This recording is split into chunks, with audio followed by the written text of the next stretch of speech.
Hi friends, welcome back to Merstack. So today we are going to discuss about the use case which is I have implemented in Java. So this use case came across when I was implementing one of my project in low code platform. There this feature was not there.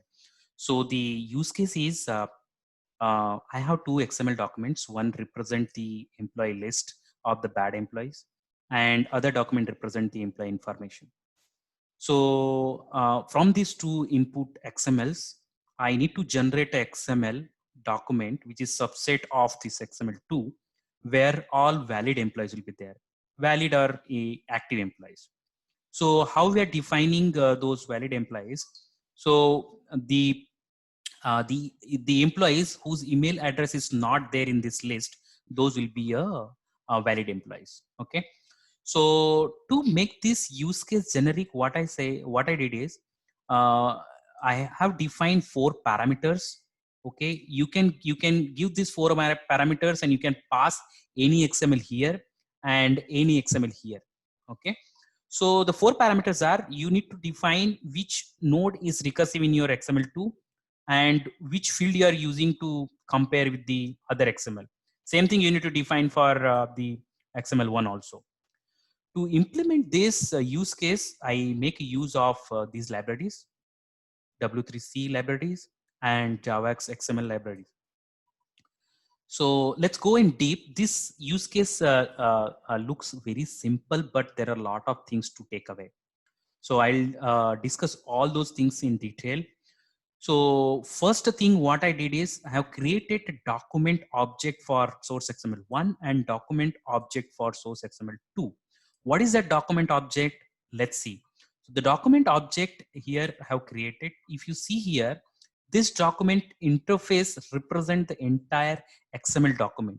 And if you go in little deep, it's actually a root of the document tree and provides the access to your documents data. Means whatever XML I have, this object will give access to that data. Okay, and from where I'm getting this document object, I need two things. One is the document builder object and one is the input source. So how I have created that? So input source is nothing but the entity which I'm getting it from the source XML. So if you see here, I got that object. So let's go one step ahead. So here I got the input source object, and there I've set character stream, which is coming from the XML1. Okay, and then I have db1 object, which is nothing but a document builder. So what is a document builder class does? So this document, this is actually API which gives you the instances of DOM document from XML document. Okay, and from where I got this object, it's coming from the document builder factory. And what is the document builder factory? This is the API that enables your application to obtain parser that produces the DOM object trees from XML documents. Okay, this little typical thing, so don't need to worry. We need to just read this information and understand what exactly this. So these guys gives you the it enables your application to get the parser, and then document builders gives the document DOM document instances from the XML document, and document is the interface represent your XML document. Three things. Okay, and then we saw the input source also, right? This is a single input source. It's coming from the XML entity. Okay, so we saw the document builder factory, document builder, then document, and then input source. So those things I've repeated for the XML2 also. Okay, so till here it's a common for XML2.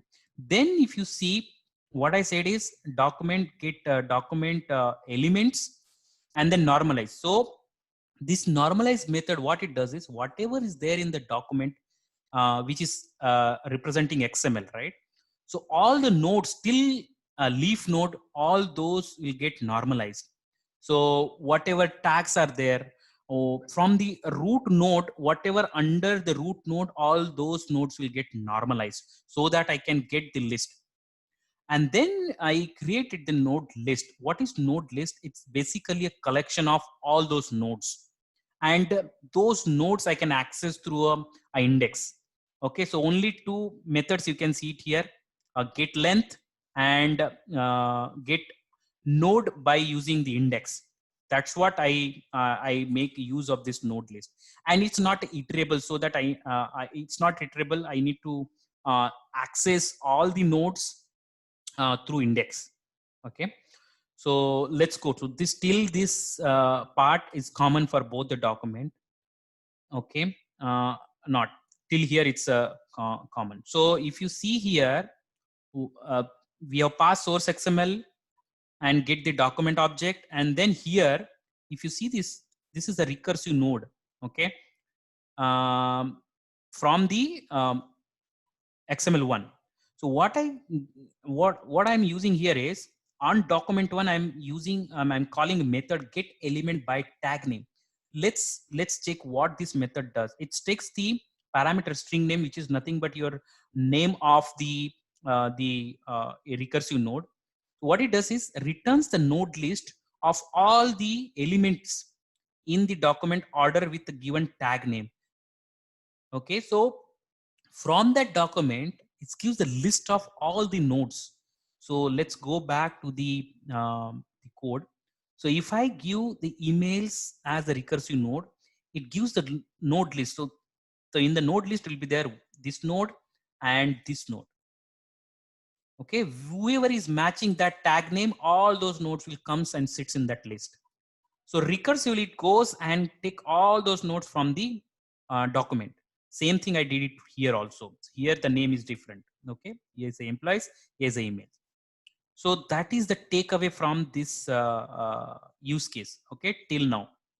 Now what I did is I have node list from the document 2. I have node list from the document 1. So I'm iterating over the document 2 node list, where I'm accessing the nodes from the list by using index. If you see here, we have seen, right, there was a item method which takes the index value and gives you the node of that location. So I got a node which is let's say start with the 0. So at 0th location node from the document 2, which is this node, and then I'm trying to get the nodes under that tag.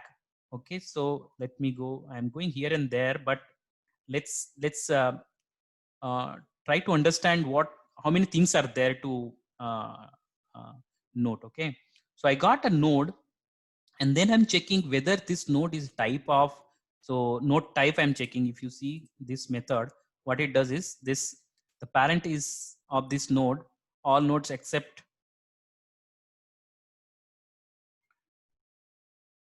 okay, so basically it's checking the type of that node. Okay, so under the root node, all nodes are actually element type.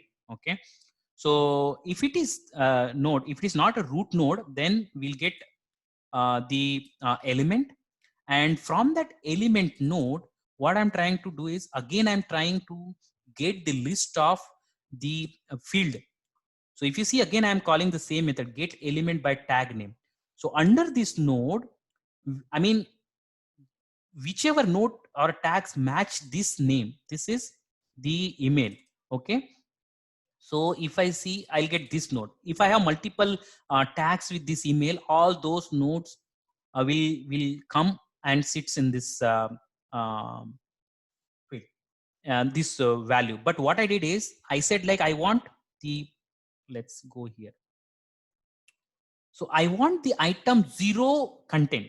So if there are number of emails tags, I'll get the first tag value, which is this one. Okay, once I get this value, what I wanted to do is, I want to compare this value with all the nodes in the source document 1. That's what I'm doing here. So once I get the source field value, I'm iterating over the node list 1 now. So inside the node list 1, I'm doing same thing till here. So what I'm doing here is, let's go. I am getting the field value from the source XML1, and then I'm comparing this with this. If you see this one, it's coming from the document 1, and this one is coming from this. These are nothing but the email addresses. So I got the email address from the document 2, then I went to the document 1 and iterate over all the nodes. Wherever I see matching, I took that node from the document 2, which is element I. Element I is representing node from the document 2. Element G is representing uh, node from the document 1. Once I get that node, matching node, I said like add it to the node remote list. What is this list? Is a simple array list where I am maintaining the list of node which are matching. Okay, and then I said once I get that node, why I need to iterate over again that loop in the document 1? No, I just break it and I again went back to the document 2 and started with the next node. So from the next node again I have repeated the same steps. So what we are practically doing here is we are comparing email addresses from the document 2 with the document 1. Wherever match is there, add that node from document to a list. Okay, node to be removed list. Once all both the loops are done, finally I'll be having a list where the nodes will be there which are supposed to delete from the document 2. Okay, so that's what I did. Once both the for loops are done, I have removed this. Either you can use this for loop or based on your Java version, so you can use this is like iterable list, right? Array list is iterable. So get the node from the list, go to the parent. How we can remove that child? So we need to, for each node, go to the parent. If you see what it does is it goes back to the parent node, and from the parent node you can remove the child. So which child you want to remove? The same node. Okay, go to his parent, remove child that node. So all those nodes which are present in the node to be removed list will be removed from the document 2. And once this for loop is done, that means I have a document 2 where all the valid employees are there only. So that document 2, I'm converting back to the XML string. If you see here how I'm doing it, I'm getting a DOM source. If you see, it implements the source. Okay, and acts a holder transformation source tree from form of document object, DOM object tree. So I don't need to go in detail. So these are the steps where I have converted that document back to a string. What I did is I got the object of DOM source, and then I got the object of writer, string writer, and then stream result. So I pass that object as a stream writer, and then I have a transform factory. Again, I need to create that transformer objects from the transformer factory. And then this transformer needs two objects, DOM source and results. And then it writes that data to a writer. And then from the writer, I got a string. Okay, so target XML will be a string which contains all the valid employees. Okay, so this part little complicated, but I wanted to simplify it. So that's what you'll get. So let's run this and see. Okay, let me show you what is there in the XML. So I have all the emails.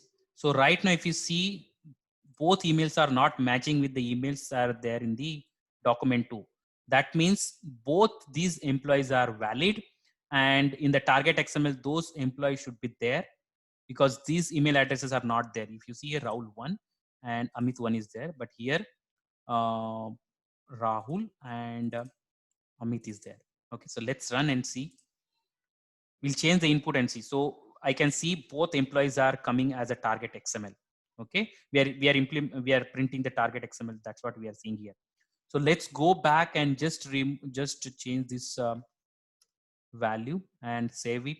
So now Rahul is a part of bad employee. So in the target XML, this should not be there. So now we can see only Amit. Let's update this also and see, save it. run it. So our target XML should be empty. Yeah, you can see it here. It's empty. Okay, so this I have tried to explain in my way. Okay, so if you find any other solution for this, please write in comment. I'll try to simplify this again. And please like the channel.